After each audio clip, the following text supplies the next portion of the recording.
और कोई ज्ञान दो, अच्छा, कोशिश अच्छी थी, मुझे पता था यही पूछोगे। अच्छा लगा, बताइए। अच्छा लगा मुझे। ब्रेक में तैयारी करी तो भी गलत हो गया, कोई बात नहीं। पूरे देश में जश्न का माहौल है, क्योंकि मोदी है तो मुमकिन है, शाह है तो रहा है। सीमा हैदर को जगह क्यों दे दी आप लोगों ने हिंदुस्तान में? क्यों दे दी आपने? बताइए, आप मुझे कुछ जवाब। आपको बढ़िया याद आ रही है? सीमा हैदर क्यों है हिंदुस्तान में? और आपने अदनान सामी को दे दी, हालांकि अदनान सामी भी मुसलमान है और पाकिस्तान का नागरिक है। हाँ जी। तो ये कतनी और करनी में फर्क नहीं तो और क्या है? हाँ तो जी, राम राम भाई लोगों, कैसे आप लोग? जय श्री राम, आपका स्वागत है हमारे चैनल पे। तो जैसा कि आप जानते ही हैं, CAA जिसका मतलब है सिटीजनशिप अमेंडमेंट एक्ट, वो इंडिया में लागू हो गया है, भारत में लागू हो गया है।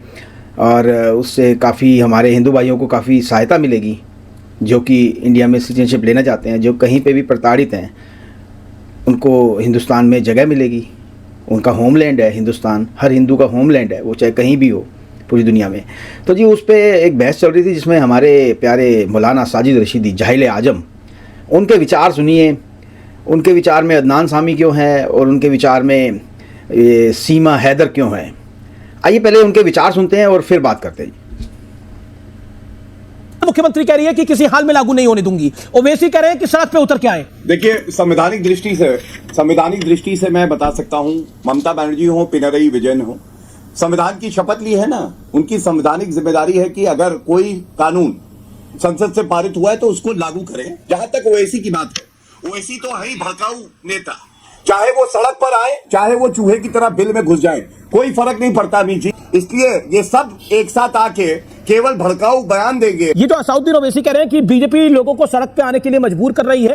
क्या आपको लगता नहीं है ये भड़काने वाली बात है? देखिए, असदुद्दीन ओवैसी क्या कहते हैं, मुझसे उस पर बात न कीजिए। मुझसे ये पूछिए कि जो कानून आया है इसको मैं कैसे देखता हूं। इसमें सबसे पहली बात यह है कि बीजेपी ने जो धर्म का एंगल डाला है वो इनका कम्युनल एजेंडा है, और ये ऐसा एजेंडा है, ये जानबूझकर इस तरह का एजेंडा लाते हैं ताकि जो आपस में भाईचारा है, जो आपस में मोहब्बत है, ये किसी तरह से तार तार हो जाए। पर कैसे तार तार हो रही है? से बिखर जाए। पर कैसे तार तार हो रही है? इससे तार तार इसलिए हो रही जी, नहीं, इसलिए हो रही है। आप मुझे बताइए, आप ये कहते हैं साहब किसी मुसलमान को हम जो है नहीं देंगे नागरिकता, हिंदुओं को दे देंगे, सिखों को दे देंगे, ईसाइयों को दे देंगे, और आपने अदनान सामी को दे दी, हालांकि अदनान सामी भी मुसलमान है और पाकिस्तान का नागरिक है। हाँ जी।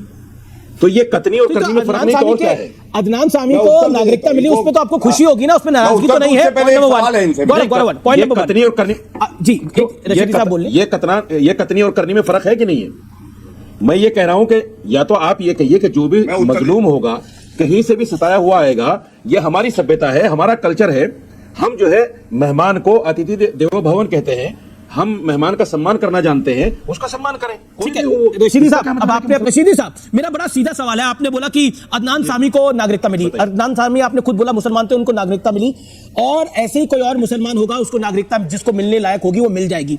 भाईचारा भारत में कैसे समाप्त हो रहा है? भारत के किसी मुसलमान की नागरिकता तो नहीं जा रही है, लेकिन हिंदू शरणार्थी, सिख शरणार्थी, बौद्ध शरणार्थी, पारसी शरणार्थी कहां जाएंगे? जैन कहां जाएंगे ये लोग? बिल्कुल बताइए, क्या आपको लगता है कि अफगानिस्तान में मुसलमान प्रताड़ित है, पाकिस्तान में मुसलमान प्रताड़ित है? अरे सुन तो लीजिए मेरे भाई, देखिए, प्रताड़ित होने के लिए किसी का रिलीजन नहीं देखा जाता। जब प्रताड़ित आदमी करता है तो वो रिलीजन को नहीं देखता कि मुसलमान है, हिंदू है, वो कोई भी हो सकता है। ये जो सारी बातें हैं, ये सारी बातें कहीं ना कहीं उकसाने वाली हैं। नहीं, बातें नहीं, सारी बातें हिंदू मुसलमान के अंदर नफरत पैदा करने वाली हैं। ये क्यों कह रहे हैं आप? बिल्कुल आप टीवी स्क्रीन पर आपको करोड़ों, अरे भाई, आप करोड़ों लोग देख रहे हैं आपको। नहीं, आप कम्युनल बात कर रहे हैं। मैंने तो सवाल आपसे पूछा, मैंने कम्युनल बात क्या करी? कम्युनल बात कर रहे हैं। मैंने तो सवाल पूछा, मैंने आपसे ये कम्युनल बात है, ये कम्युनल बात है। आप क्यों कह रहे हैं इस बात को? मैंने आपसे सरल सवाल पूछा।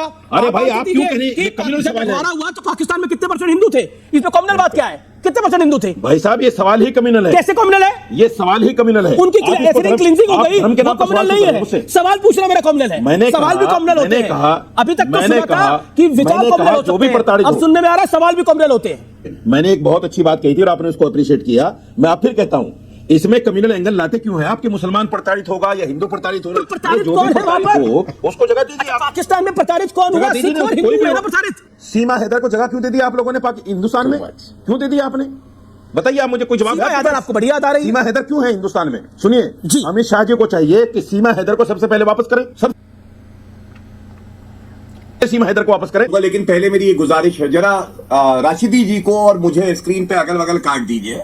रशीदी जी, मेरे आपसे एक दो सवाल है। आप इतना ज्ञान दे रहे थे, अमित शाह जी को क्या करना चाहिए आप बता रहे थे। अरे इतना बुरा वक्त ना आए कि हम लोगों को आपसे राय लेनी पड़े। लेकिन मैं ये जरूर पूछ रहा हूँ, साजिद जी आप दिखाई नहीं दे रहे, अमीर जी उनको काटिए जरा, विंडो पे काटिए। जी जी मेरे दो सवाल। ये अहंकार ले जाओ, ले डूबेगा आपको।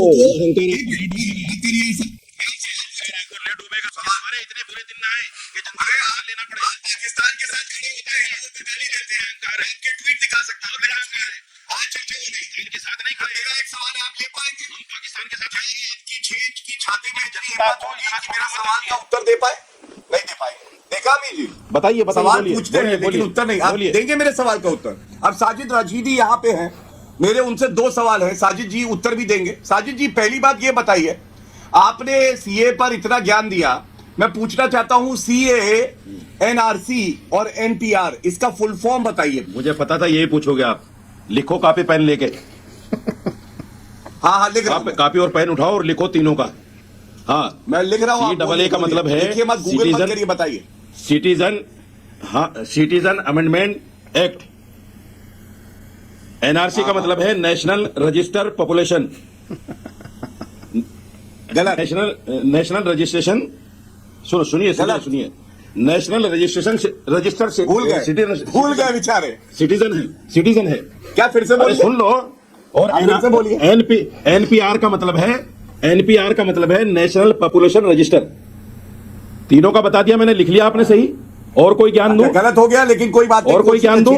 अब सुनिए मेरा दूसरा सवाल है। और कोई ज्ञान दूं? अच्छा, कोई कोशिश अच्छी थी, मुझे पता था यही पूछोगे। अच्छा लगा, बताइए। अच्छा लगा मुझे। ब्रेक में तैयारी करी तो भी गलत हो गया, कोई बात नहीं। दूसरा मेरा सवाल है, आपने कहा धर्म के चश्मे से नहीं देखना चाहिए। मैं ये पूछना चाहता हूँ साजिद जी, दूसरा सवाल है, ले लेंगे, आप समझदार व्यक्ति हैं। दूसरा सवाल मेरा ये है, आपने अभी कहा था धर्म का एंगल नहीं होना चाहिए। मैं ये पूछना चाहता हूं, आप तो कुरान का हर शब्द मानते हैं ना कि नहीं मानते हैं? एक बार हाँ या ना में बता दीजिए, हर शब्द मानते हैं? यस, अल्हम्दुलिल्लाह मानता हूं, मुझे गर्व है कि मैं मुसलमान हूं। बहुत अच्छा है। अब ये बताइए, आपकी सूरा 9 आयत 5 मेरे हाथ में है, आपकी पाक कुरान है, ये कहती है जहां काफिरों को देखो मार दो। अब यही पाकिस्तान, बांग्लादेश और अफगानिस्तान में भी होता है जहां मुस्लिम बहुल्य है। तो आप इससे सहमत है कि जहां काफिर मतलब बुत परस्ती करने वालों को मार दो? आप इससे सहमत है? देश जानना चाहेगा भारत। जवाब ले लो वकील साहब, जवाब ले लो। आपको ज्ञान दे दूं, क्योंकि आपको ज्ञान नहीं है, आधा अधूरा ज्ञान लेकर बैठ गए। अब सुनिए, पूरा ज्ञान सुनिए। ज्ञान दीजिए, पूरा ज्ञान सुनिए। पूरा ज्ञान ये है, ये आयत उस वक्त के लिए है जब नबी पाक सल्लल्लाहु अलैहि वसल्लम के जमाने में जंगें हुआ करती थी कुफ्र और इस्लाम की। ये उस वक्त के लिए है, ये आज के लिए नहीं। आयत ये ज्ञान दे दूं आपको, इससे भड़काइए मत लोगों को। तो फिर क्यों हो रहा है पाकिस्तान में हिंदुओं को भड़काने की कोशिश की थी, मारा जा रहा है? हाँ तो जी भाई लोगों, वीडियो तो हो गया यहाँ पे ख़त्म। तो देखा आपने जाहिल आजम को जो अपनी सलाह देता है हर चीज़ पे, जबकि इसकी कोई सलाह हमें चाहिए भी नहीं। इसको तो पता भी नहीं है कि ये कानून किस लिए है। ये कानून सिटीजनशिप देने के लिए है, सिटीजनशिप लेने के लिए नहीं है। और ठीक है, वो गैर मुस्लिम लोगों को इसलिए है क्योंकि वो माइनॉरिटी हैं इन 3 देशों में, पाकिस्तान, अफगानिस्तान और बांग्लादेश में, और उनको प्रताड़ित किया जाता है। तो इसलिए ये गैर मुस्लिम लोगों को दिया जा रहा है। तो जैसे कि भारत सरकार ने इसकी जो तारीख है वो 31 दिसंबर 2014 की रखी है। ये नहीं करना चाहिए था भाई। जो हिंदू कहीं भी किसी भी जगह पे पूरे वर्ल्ड में रहता है और वो प्रताड़ित किया जाता है, उसके लिए हिंदुस्तान उसका होमलैंड है और उसको सिटीजनशिप मिलनी ही चाहिए। इसके लिए वो तो मतलब आप ये समझिए बाय डिफ़ॉल्ट हिंदुओं का होमलैंड है हिंदुस्तान। अगर हिंदुस्तान में नहीं रहेगा तो आप ये बताइए कि वो कहाँ रहेगा, और कहीं तो वो रह नहीं सकता। हाँ, इसके बाद गौरव भाटिया जी को भी ना जो कुरान लेके आए और बीच में कुरान ला के और कुरान को दिखा के जो उन्होंने मतलब पॉइंट आउट किए हैं, वो भी ठीक नहीं है। कि आप टीवी पे बैठ के इस तरह की बातें नहीं करें, इस तरह की बातों से बचें तो अच्छा है। अच्छा, पहले मुझे भी नहीं पता था कि CAA का फुल फॉर्म क्या था, लेकिन फिर मैंने भी पढ़ा उसको। तो उसका फुल फॉर्म है सिटीजनशिप अमेंडमेंट एक्ट, और जो NRC है उसका है नेशनल रजिस्टर ऑफ सिटीजन्स, और जो NPR है उसका है नेशनल पॉपुलेशन रजिस्टर। तो ये तो हम हिंदुओं का होमलैंड है, हिंदुस्तान जो है वो हमारा होमलैंड है, और हमें अपने होमलैंड पे रहने की तो कभी भी आज़ादी होनी चाहिए। चाहे हम प्रताड़ित हों या ना हो, हमें अपने घर वापस आके रहने की हमेशा इजाज़त होनी चाहिए। तो आपको क्या लगता है सर भाई लोगों की, भाई मुझे कमेंट करके बताएं कि हिंदुओं का होमलैंड हिंदुस्तान है कि नहीं। उम्मीद करता हूँ वीडियो आपको पसंद आया होगा। प्लीज़ चैनल को सब्सक्राइब करें, वीडियो को लाइक करें, शेयर करें। मैं आपको मिलूंगा अगले वीडियो में, तब तक के लिए जय श्री राम, हर हर महादेव, जय हिंद।